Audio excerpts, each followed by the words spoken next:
friends, we have a little bit of time together. It is traditional to have a celebratory meal on the day of Purim.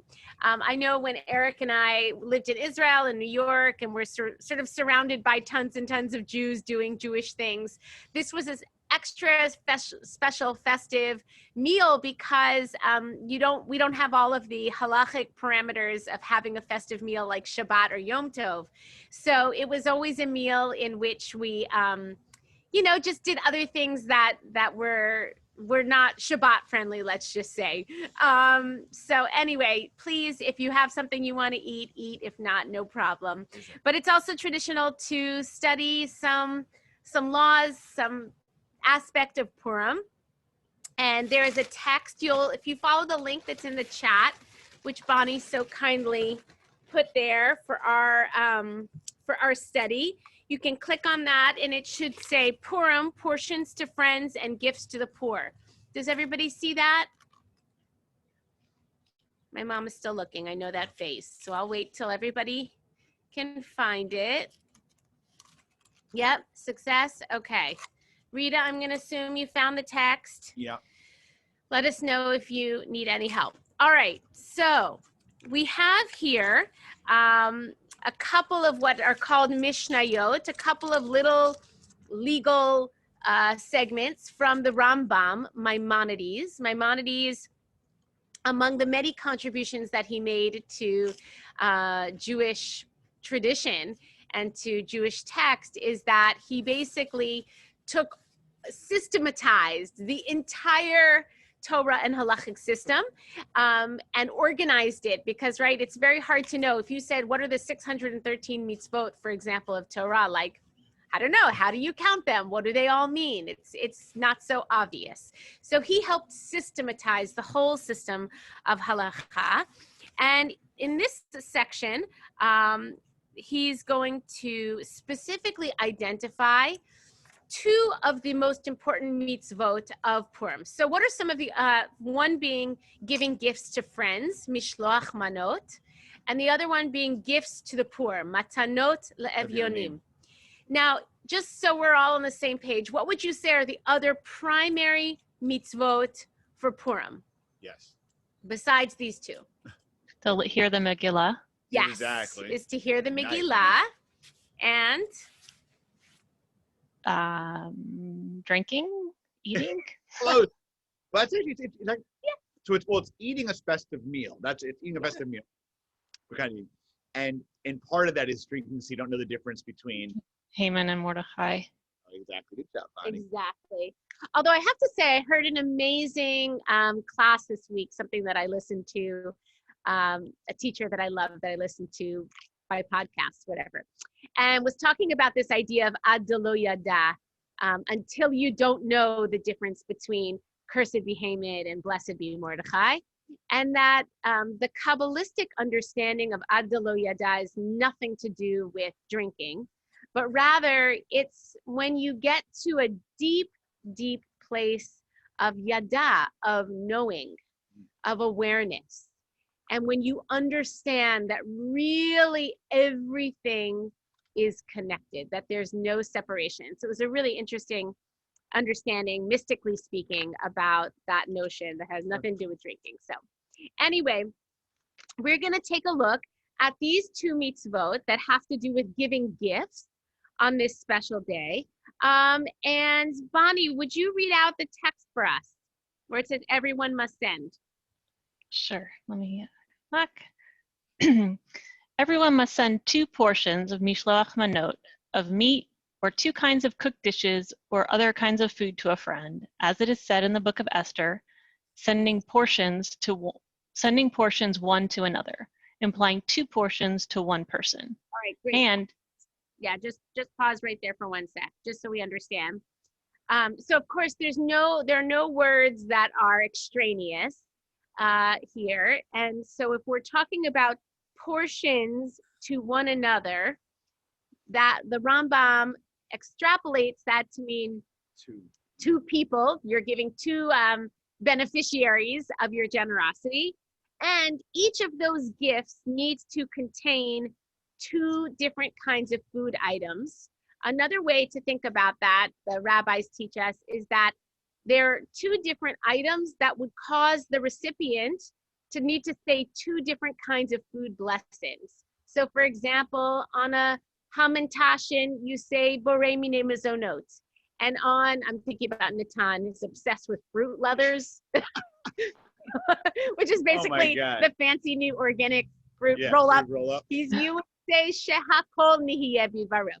That's just an example of two different, or a healthier example would be if you gave a piece of fruit, borei priya eitz, borei priya dama. So these are all different. That's why I was like all that candy chazarah that Bobby was talking about. All shakol, actually. Yeah. Right. You have the one hamantash, that's borei min. So it's like, that's like balances out the healthy.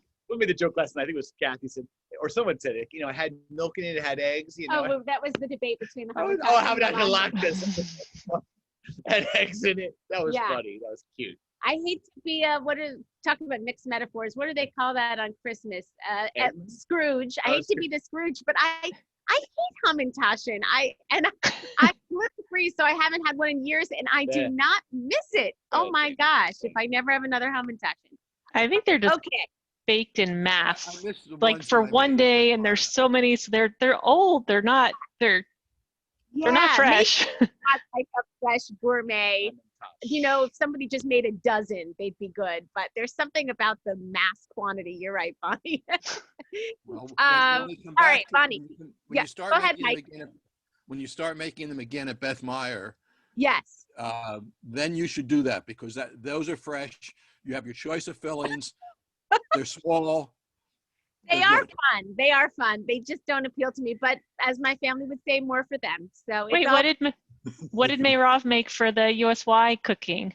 She did. They were so bad. They were horrible. They were so bad. Even Mayrav, who is not one to turn down a dessert, that night she's like, put them in the trash. She had fun. She had a lot of fun, which is all that matters. All right, Bonnie, keep going. I'm sorry I interrupted you. And whoever increases the portions to friends is praiseworthy. And if one does not have enough to send, they should exchange with a friend, each one sending dinner to the other, to fulfill the words, sending portions to one another. Great. Well, that's so nice. Yeah. So, first of all, when I hear the language of this first sentence you read there, whoever increases the portions is praiseworthy. Does that language remind you of anything from the Passover Seder? I'll stimulate your memories. So it's the rabbis teach us that whoever elongates, what is it? Yeah, also says I got it. You're right. Yeah.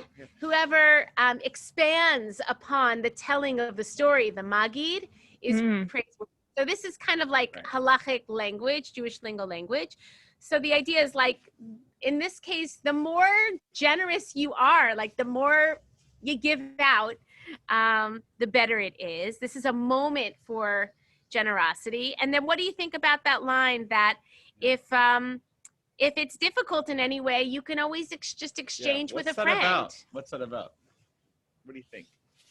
I think that's so sweet. So you don't have to be negative in decreasing what you own, or you can stay whole when you can't afford to give and still satisfy the mitzvah. Yeah. So it's not about people going into debt for the sake of doing the mitzvah. And it means that this mitzvah applies to everyone. Anybody, you can always do a swapsy and still be, fulfilling the mitzvah and cultivating and manifesting this quality of bringing joy and generosity and connection. Absolutely. Any other thoughts about this text so far? All right, keep going, Bonnie. One is duty bound on the day of Purim to distribute gifts to the poor. One must not give to less than 2 people, giving to each one a present or money or a cooked dish of some other kind of food, as it is said, gifts to the poor, i.e. at least 2 gifts to 2 poor persons. Exactly. So usually when we're at the shul, we'd have those special like tzedakah boxes, you know what I'm talking about? Yeah. So it's been interesting. This year, I was actually we didn't have a chance to talk about this yet, but I'll see about we give specific charity, it means to the poor. So it could be those in need, of course, in the Jewish community or in our shul. I already gave. To the shul already? No, To I gave to city. two you did? organizations that So deal which with one? hunger. Can you tell us? No. What'd you say? I didn't know. I've been discussing it. A All right. place at the table, Table, which you right. guys probably know Awesome about, that. and Mazon. Oh, you fit. Okay, kol hakavod. Oh, but I'm gonna give later also to the Dallas Food Bank. That's also on my list. Yes. That's not urban ministries also. These are all like close to our hearts in our city. And specifically, this mitzvah of Matanot Le'Evyonim is usually connected on Purim to issues of food scarcity. Right. So you want to give to people who are food insecure. So again, in keeping with this idea that we eat and drink and that there's something deeply joyful about that in general, but especially on Purim. All right. Keep going, Bonnie. Thank you, Bonnie. Purim money may not be diverted for any other charity. Okay. Want to talk about this or no? You can. Yeah, so this is interesting. So the Purim tzedakah must be different than the rest of the year tzedakah. Any thoughts about why this would be so important to rabbis, in addition that they are halachically serious? They may take it very. What would it be about Purim charitable money? It might be different than the rest of the year's money that you might give away. Any thoughts on this? Or why it would be so specific?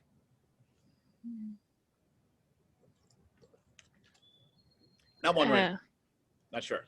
Maybe that you are specifically obligated to give gifts on this day, and you can't just, oh, last month I gave to so and so, and I guess that was my Purim contribution. Or Correct.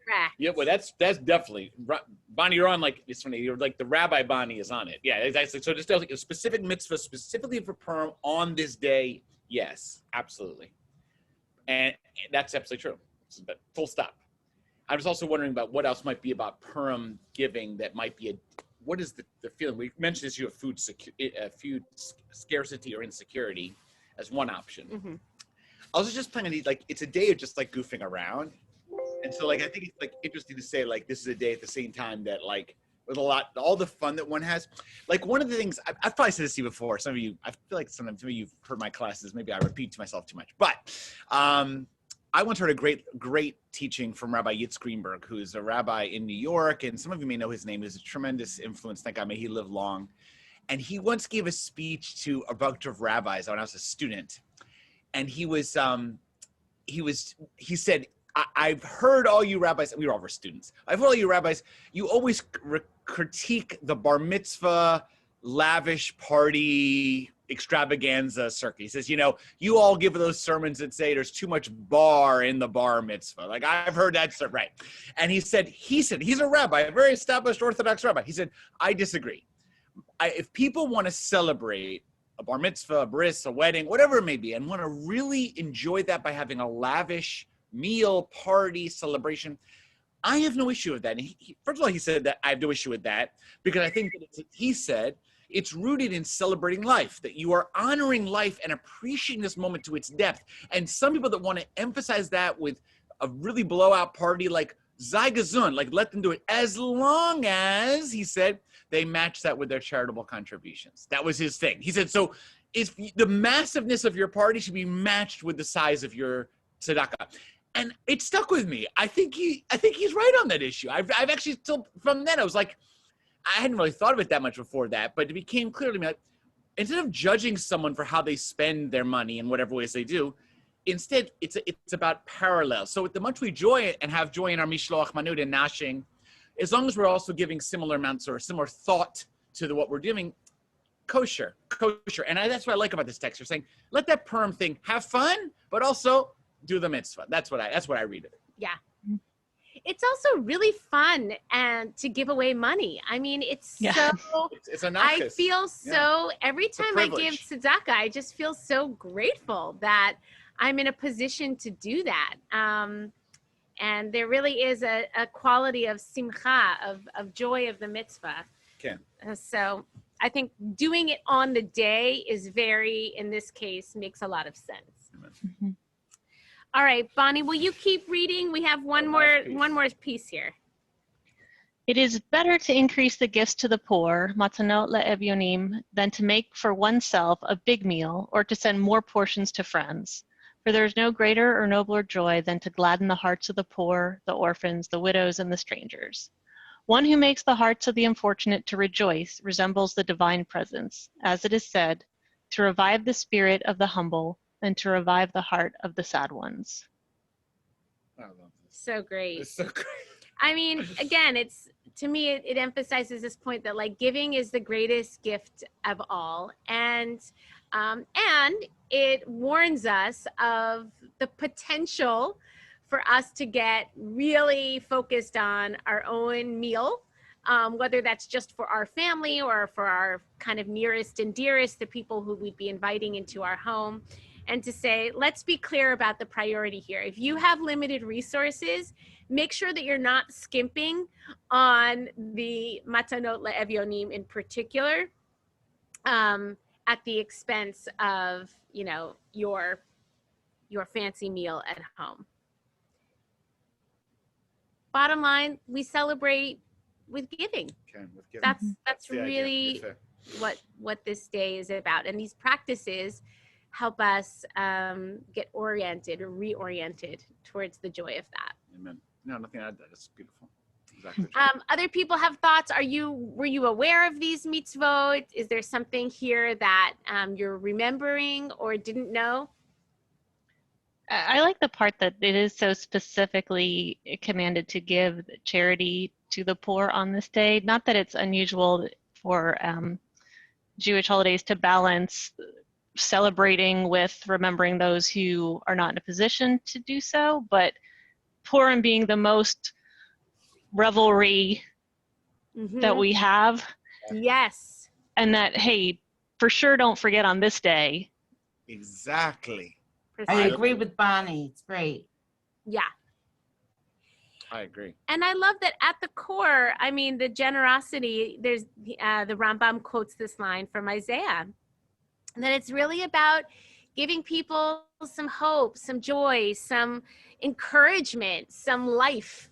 And I was thinking about the fact that Purim falls, I mean, I guess it depends seasonally where you are, but in many, many parts of the world, Purim falls at the end, sort of the endish of winter, just as we're beginning to anticipate spring. That experience of anticipation could look like it does here. I've seen blossoms on trees. I started too, also, yeah. Which is amazing. Yeah. It probably doesn't look like that in, you know, Siberia, but but we could imagine. But there's this idea that even if we don't see it in our natural world, like spring is on the horizon, it's coming. And I love that this year that coincides with the fact that certainly there is still plenty of concern around COVID, but the number of statistics around deaths are going down. Many people in our community are getting the vaccine. And there really is reason to hope. So this is a day when we really just continue to encourage each other that spring is coming. Whatever spring symbolizes for you. We all need that. It seems right. to me that there's some, there's some significance to the fact that there is a special requirement for charity in the one story that has nothing to do with God. Say more. Very nice, Mike. What do you think? Well, in other words, it makes it much more of a person-to-person thing rather than a God-centered thing to give charity. Yes. Nice. Yes. Right? Like, so Very one nice. of the reads on the Megillah is that, of course, even though God's name is not there, like we're God's hands in the world. It's our job to step up and do the right thing to help make God's world right and just. And so too with this mitzvah, you know, it's not like God's magically dropping manna around the world. It's up to us to distribute food in such a way that everyone can feel nourished and happy. Sure. And I love also the line in the Megillah. There's so many great lines in the Megillah, but one is, it says, maybe Esther, she was put in this position just for a time like this. It's a great line. In fact, if those of you saw Judge Sherry Beasley spoke at Beth Meyer 2 years ago, maybe. Yeah. And she used that text. It was amazing. And she said she was very humble about it. You know, she didn't say like, I'm Esther. In fact, she said, I don't want to even compare. But I've thought about this in the sense of like, God, in a hidden way, perhaps I was put in this position just for this opportunity as the first African-American woman, I think both actually, as the head of the Supreme Court. It was remarkable. So there's a lot of lines there, but you're right, Mike. It's God in a much more hidden, subtle way, which is one today I think that many modern Jews identify with much more. So, well and the way that line ends, Mordechai says, and mi yodea, who knows? Who knows? And, you know, there's so much humility in that.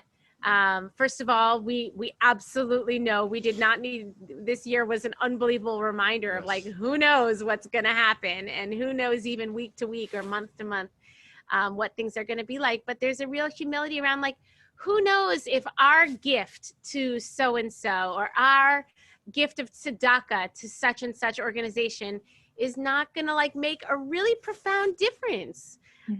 Mi yodea, who knows? So it invites that humility as well. Yeah, I like that quote that Rambam pulls out at the end also, to revive the spirit of the humble.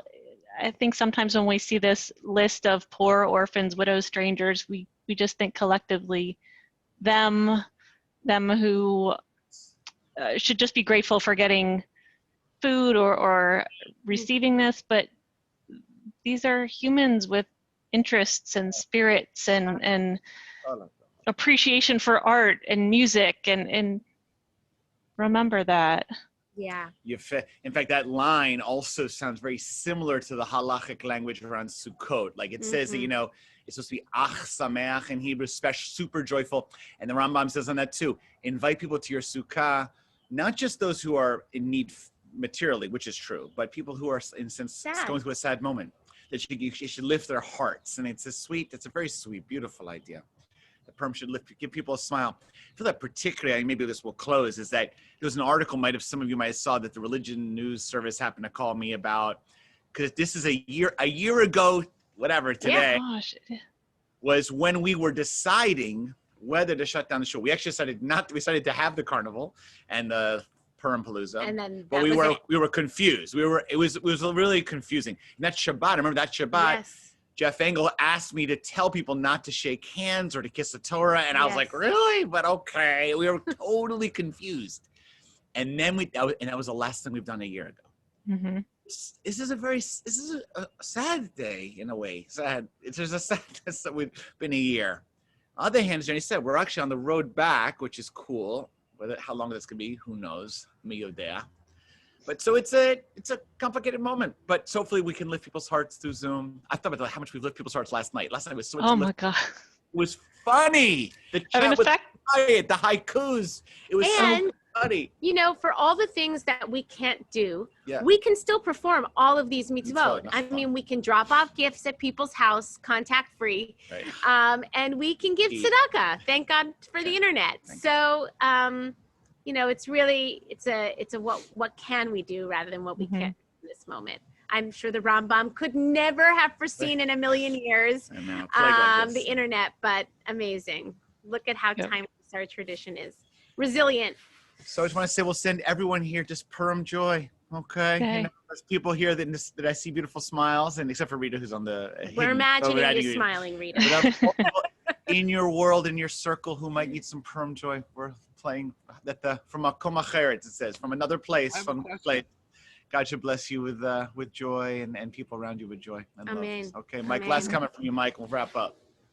Okay, I got an email yesterday that told me that there is that the tombs of Mordecai and Esther exist. That's correct. I always thought that they were probably mythical. So if they actually have tombs, what's the story? How real were they? Amy Rips tells a story about teaching a class to someone and talking about how it was mythical, and apparently some students said like, no, that's like my family, and no. Okay. yeah, no, there are tombs. I think like outside of Persia or something, right? Well, because also Mordechai, there's a whole thing. You'll Google it up. It's not worth getting into, but Mordechai is actually Marduk, and Marduk was this, what's the Zoroastrian god, and all this stuff. And Esther was Ishtar, and Ishtar was another. So there's all kinds of, and it's it's also a farce. But having said all of that, look, I didn't go and excavate the tombs. I don't know what's going down there. Maybe there's some relative or something, not tradition. Who knows? But, I wouldn't get involved in a scientific analysis. I think Jenny's right. I think there's like a tourist spot there. Okay. Okay. Thank you. Some people need that, though, Yep. All right. Chag right, guys. Sameach, Chag everyone. Sameach. Sameach. Thank you.